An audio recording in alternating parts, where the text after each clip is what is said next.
Paggising niyo po mga bossing ko sa umaga, ako po ay may tuturo sa inyo na isa sa mga pamamaraan upang sa ganon buong araw po kayo na swertihin.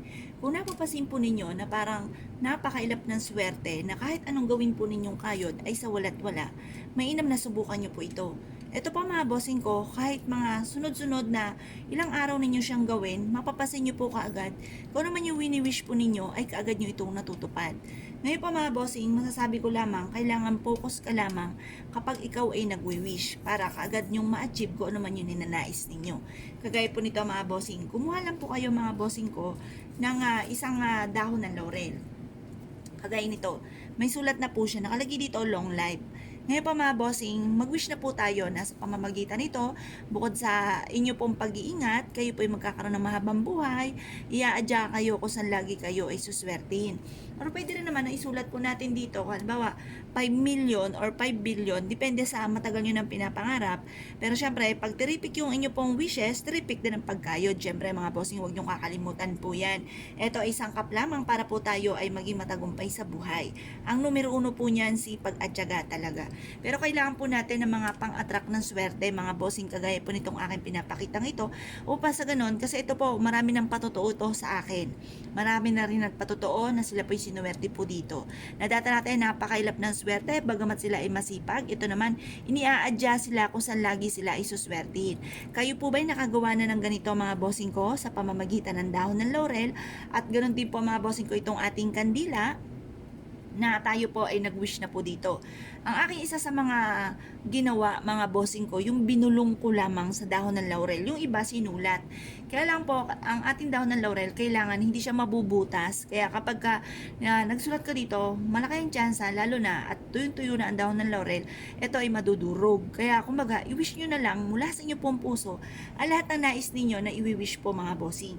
At ito po ay mapapasin ninyo na lagi kang iaadya naman kung saan lagi kay suswertihin. Marami na nagpatotoo dito. Unang-una, na siya po ay matagal na naghahanap ng trabaho, hindi siya matanggap sa trabaho. Tapos, kahit gaano kalaking kita po niya, laging ubos ng ubos ang pera, walang napupundar, at kinakapos pa sila. Ganon din po yung, sila po ay ang dami na napasok na negosyo, pero laging nalulugi sa kanilang negosyo. Or kaya, ang tagal-tagal niya na tumataya, hindi pa rin siya nakakapanalo. Yung mga ganon mga bossing.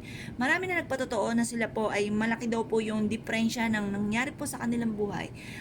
Matapos sila itong gawin, dahil parang lagi silang iniaadya kung saan lagi naman sila ay suswertihin.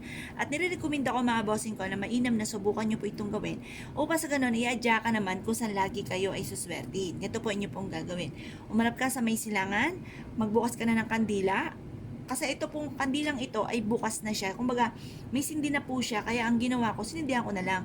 Pero kapag bago ang kandila po ninyo, ibubulong nyo muna ang inyong pong pangarap. Pagtapos, saka nyo po siya sisindihan. At saka nyo po siya itatayo ng maayos. Huwag po yung patumba-tumba kasi negative sa inyong patumba-tumba.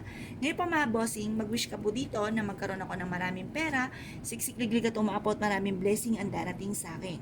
Ngayong araw na ito ay magkakaroon ako ng malaking benta. Yayaman ako at magiging matagumpay sa buhay.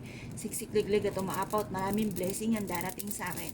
Matutupad lahat ang aking mga pinapangarap, makakabayad ako sa aking mga pagkakautang, at siksik-liglig at umaapaw at maraming blessing ang darating. Basta paulit-ulitin nyo yung mga gusto nyo na maganap sa buhay po ninyo.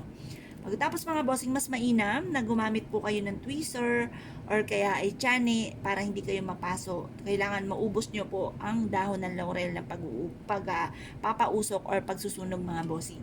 Kung kayo po mga bossing ko ay naniniwala at nais po itong gawin, ay siya mga bossing, good luck po sa inyo po lahat.